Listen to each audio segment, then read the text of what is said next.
നമസ്കാരം. Solid state എന്ന ചാപ്റ്ററിലെ പ്രോബ്ലമായിട്ട് ബന്ധപ്പെട്ട ചില കാര്യങ്ങൾ എക്സ്പ്ലെയിൻ ചെയ്യാം. അപ്പോൾ നമുക്ക് ഈ ചാപ്റ്ററിലെ പ്രോബ്ലം ചെയ്യാൻ ആവശ്യമായ കുറച്ച് കാര്യങ്ങൾ അറിഞ്ഞിരിക്കണം. അപ്പോൾ അതിലൊന്ന് ഡെൻസിറ്റി കാൽക്കുലേഷനുമായി ബന്ധപ്പെട്ട ഒരു ഫോർമുലയുണ്ട്, അത് ഓർക്കുക. D = Zm/a³ അപ്പോൾ അത് നിങ്ങൾക്ക് അറിയാവുന്നതുപോലെ ഡി എന്ന് വെച്ചാൽ ഡെൻസിറ്റി ഓഫ് യൂണിറ്റ് സെല്ലാണ്.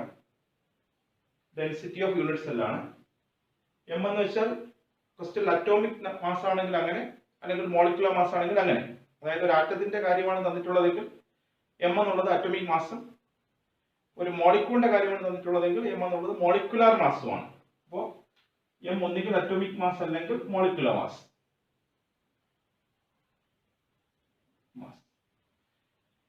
ഇനി ഇതിൽ കാണുന്ന എൻ എന്നുള്ളത് നമ്മൾ പണ്ട് പഠിച്ചിട്ടുള്ള അവഗാഡ്രോ നമ്പർ തന്നെ 6.022 × 10⁻23 എന്ന നമ്പറാണ് എൻ എ. ഇനി എ എന്നുള്ളത് എഡ്ജ് ലെങ്ത് ആണ്. എഡ്ജ് ലെങ്ത് സാധാരണ പൈക്കോമീറ്ററിലാണ് തരാറുള്ളത്. അതിന് ഡെൻസിറ്റി g/cm³ ആണെങ്കിൽ പൈക്കോമീറ്ററിനെ സെന്റിമീറ്ററിലോട്ട് കാൽക്കുലേറ്റ് ചെയ്യുക.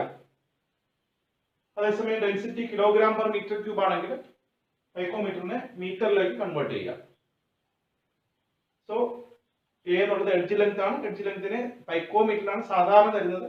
പൈക്കോമീറ്ററിനെ ഡെൻസിറ്റിയുടെ കാൽക്കുലേഷൻ അനുസരിച്ച്, ഡെൻസിറ്റിയുടെ യൂണിറ്റ് അനുസരിച്ച് അതിനെ പൈക്കോമീറ്ററിനെ സെന്റിമീറ്ററിലോ മീറ്ററിലോട്ടോ കൺവേർട്ട് ചെയ്ത് ഉപയോഗിക്കുക. അപ്പോൾ അതറിയാം, പൈക്കോമീറ്ററിനെ സെന്റിമീറ്റർ ആക്കാൻ 10⁻⁻10 കൊണ്ട് മൾട്ടിപ്ലൈ ചെയ്യുക, മീറ്റർ ആക്കാൻ 10⁻⁻12 കൊണ്ട് മൾട്ടിപ്ലൈ ചെയ്യുക. ഇനി ഒരു Z എന്നൊരു ടേം ഉണ്ട്. Z എന്ന് ഉദ്ദേശിക്കുന്ന എഫക്റ്റീവ് നമ്പർ ഓഫ് പാർട്ടിക്കിൾസ് ആണ്. ഇപ്പൊ ക്വസ്റ്റ്യനിൽ സിമ്പിൾ ക്യൂബിക് എന്നോ SC എന്നോ തന്നിരുന്നാൽ ഇസഡിന് പകരം 1 കൊടുത്ത് സബ്സ്റ്റിറ്റ്യൂട്ട് ചെയ്യുക. ക്വസ്റ്റ്യനിലെ ബോഡി സെന്റേർഡ് ക്യൂബിക് എന്നോ അല്ലെങ്കിൽ BCC എന്നോ തന്നാൽ ഇസഡിന് പകരം 2 എന്ന് സബ്സ്റ്റിറ്റ്യൂട്ട് ചെയ്യുക.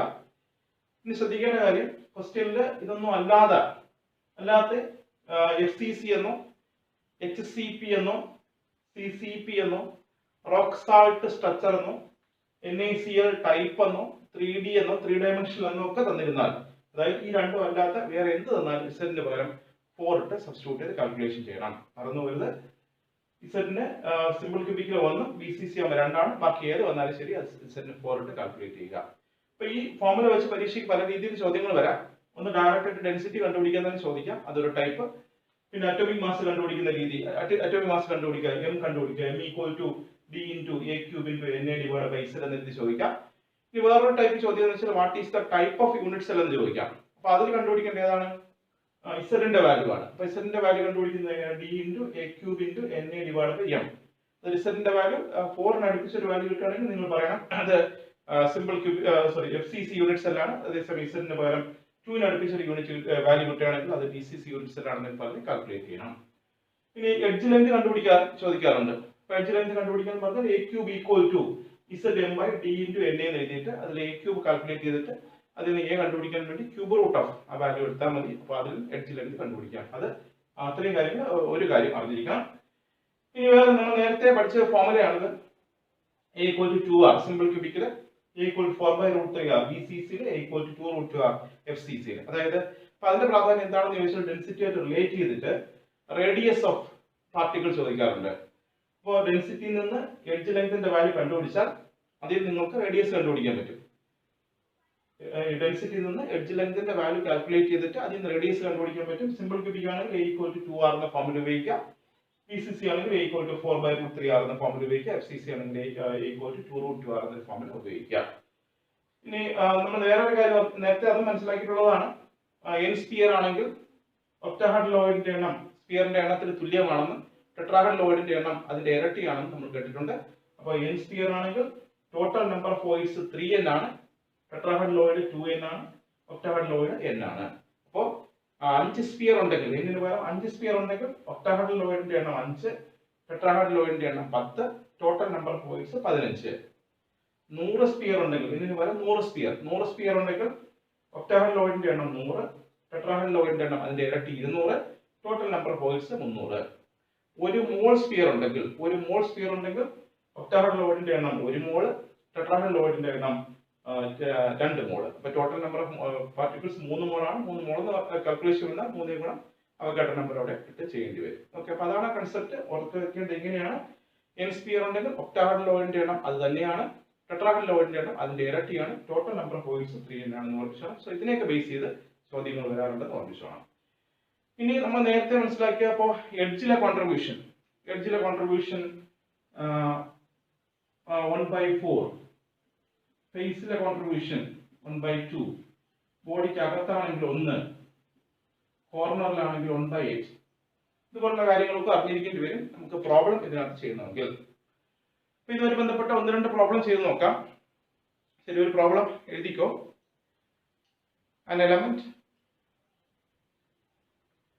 with the molar mass 2.7 into 10⁻² kilogram per mole forms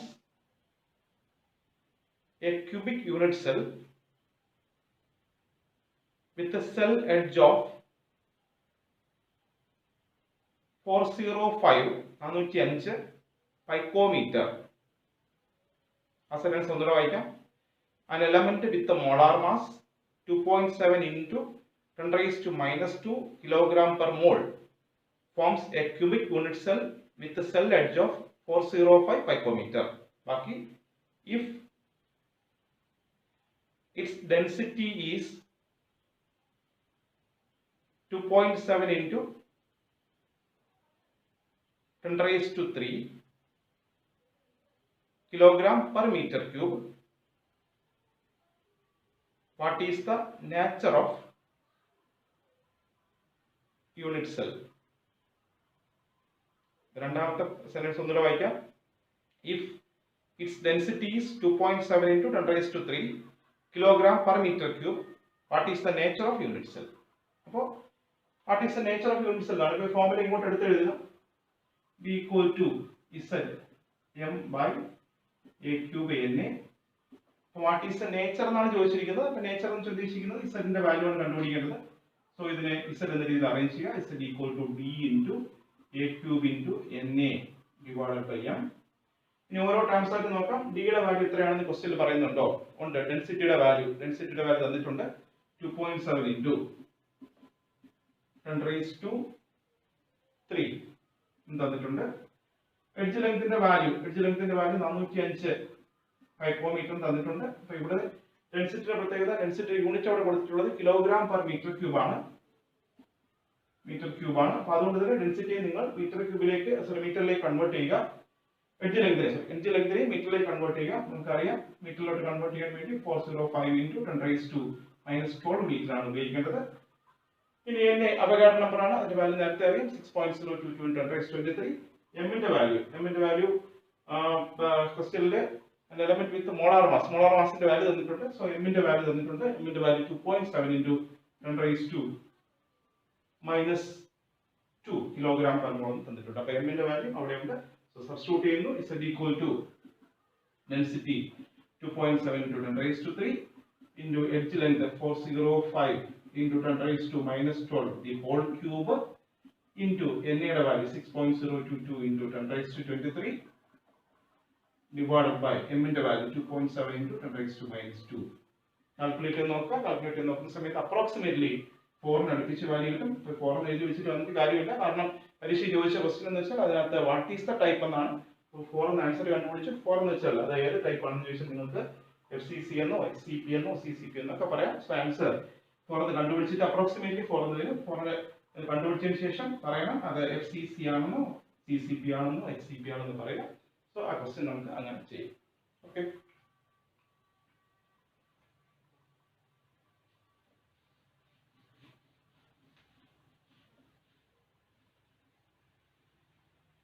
പിന്നെ വേറൊരു ടൈപ്പ് ചോദ്യം അതും കൂടെ എഴുതിക്കോ. ഒരു ചോദ്യം കൂടെ എഴുതിക്കോ. A compound is formed by two elements M and N, capital M and capital N. അടുത്ത sentence, the element N forms CCP.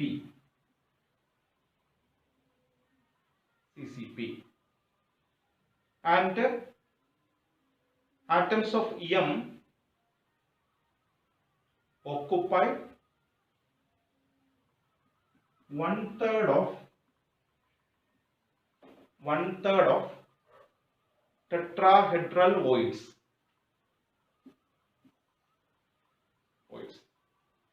What is the formula of the compound? So question a compound is formed by two elements M and N. At the sentence, the element N forms CCP and the atoms M occupy 1/3 of tetrahedral voids. What is the formula of the compound? Okay, അപ്പോൾ ഇത് മനസ്സിലാക്കിയത് ഇത്രയേ ഉള്ളൂ. ആദ്യം N-ന്റെ value എത്രയെന്ന് കണ്ടുപിടിക്കാം. അപ്പോൾ ഈ CCP എന്ന് പറയുന്നുണ്ട്. CCP ആണ്, റോക്ക് സാൾട്ട് ആണെന്നൊക്കെ പറഞ്ഞാൽ N-ന്റെ വാല്യൂ അറിയാം, അത് 4 ആണ്. അപ്പോൾ എന്തായാലും ആ കാര്യം മനസ്സിലായി. N = 4 ആണെന്ന് മനസ്സിലായിട്ടുണ്ട്. സോ CCP എന്ന് കണ്ടാലോ FCC എന്ന് കണ്ടാലോ ഒക്കെ തന്നെ N-ന്റെ വാല്യൂ 4 ആയി. ഇനി M കാണപ്പെടുന്നത് എല്ലാ ടെട്രാഹെഡ്രൽ ഓയിലിലും ഇല്ല. അപ്പോൾ നമ്മൾ നേരത്തെ മനസ്സിലാക്കിയിട്ടുണ്ട്. ഞാൻ പറഞ്ഞു 10 സ്ഫിയർ ഉണ്ടെങ്കിൽ 20 ടെട്രാഹെഡ്രൽ ഓയിൽ കാണും. 100 സ്ഫിയർ ഉണ്ടെങ്കിൽ 200 ടെട്രാഹെഡ്രൽ ഓയിൽ കാണും. അപ്പോൾ എങ്കിൽ 4 സ്ഫിയർ ഉണ്ടെങ്കിൽ എത്ര ടെട്രാഹെഡ്രൽ ഓയിൽ കാണും? 10 സ്ഫിയറിന് 20, 100 സ്ഫിയറിന് 200, അപ്പോൾ 4 സ്ഫിയറിന് ശരി 8 ടെട്രാഹെഡ്രൽ ഓയിൽ അവിടെ കാണും. ഓക്കെ, പക്ഷെ 8 എണ്ണത്തിനും M ഇല്ല എന്ന് പറയുന്നു. പകരം 8ന്റെ 1/3 മാത്രമേ ഉള്ളൂ. സോ 8ലും ഇല്ല, 8 ആണ് വരേണ്ടിയിരുന്നത്. പക്ഷെ 8ന്റെ 1/3 മാത്രമേ ഉള്ളൂ. അല്ലെങ്കിൽ M എന്നുള്ളത് 8/3 ആണെന്ന് മനസ്സിലാക്കാം. സോ M = 8/3 ആണ്. ഇനി ഇതിനെ സിംപ്ലിഫൈ ചെയ്താൽ നമുക്ക് ഫോർമുല കിട്ടും. M 8/3 N4. ഈ 4ഉം 8ഉം സിംപ്ലിഫൈ ചെയ്യുന്നു. M 2/3 N. 3 കൊണ്ട് മൾട്ടിപ്ലൈ ചെയ്ത് ഹോൾ നമ്പർ ആക്കുന്നു. 3 കൊണ്ട് മൾട്ടിപ്ലൈ ചെയ്യുന്ന സമയത്ത് ഇത് ക്യാൻസൽ ആവും. ഇവിടെ 3 വരും. So formula M2 N3. So രണ്ടാമത്തെ ചോദ്യത്തിന്റെ ഉത്തരം M2 N3 ആണ്. ഓക്കെ, അപ്പോൾ ഇതുപോലെ ബാക്കി ടെക്സ്റ്റ് ബുക്കിലുള്ള വർക്ക് ഔട്ട് ക്വസ്റ്റ്യൻസും അല്ലാത്ത എക്സസൈസ് ക്വസ്റ്റ്യൻസും ചെയ്ത് നോക്കുക. പ്രോബ്ലമായിട്ട് ബന്ധപ്പെട്ട എല്ലാ ക്വസ്റ്റ്യൻസും ചെയ്ത് നോക്കുക. അപ്പോൾ അതിൽ എന്തെങ്കിലും സംശയമുള്ളവർ എൻ്റെ ഇമെയിൽ അഡ്രസ് തരുന്നുണ്ട്. ആ ഇമെയിൽ അഡ്രസ്സിൽ ബന്ധപ്പെടുക. എന്തെങ്കിലും സംശയമുള്ള ഈ പ്രോബ്ലം ചെയ്യുന്നതുമായിട്ട് ബന്ധപ്പെട്ട് എന്തെങ്കിലും സംശയമുള്ളവർക്ക് ഇമെയിൽ വഴി ബന്ധപ്പെട്ടാൽ ഞാൻ അത് പറഞ്ഞുതരാം. എൻ്റെ ഇമെയിൽ അഡ്രസ്സ് ഇതിൻ്റെ കൂടെ കാണാം. ഓക്കെ, അപ്പോൾ തൽക്കാലം പ്രോബ്ലമായിട്ട് ബന്ധപ്പെട്ട കാര്യങ്ങൾ ഇവിടെ അവസാനിപ്പിക്കുന്നു. ഡൗട്ടുള്ളവർ അതനുസരിച്ച് ചെയ്യുക. ബാക്കി അടുത്ത ക്ലാസ്സിൽ കാണാം.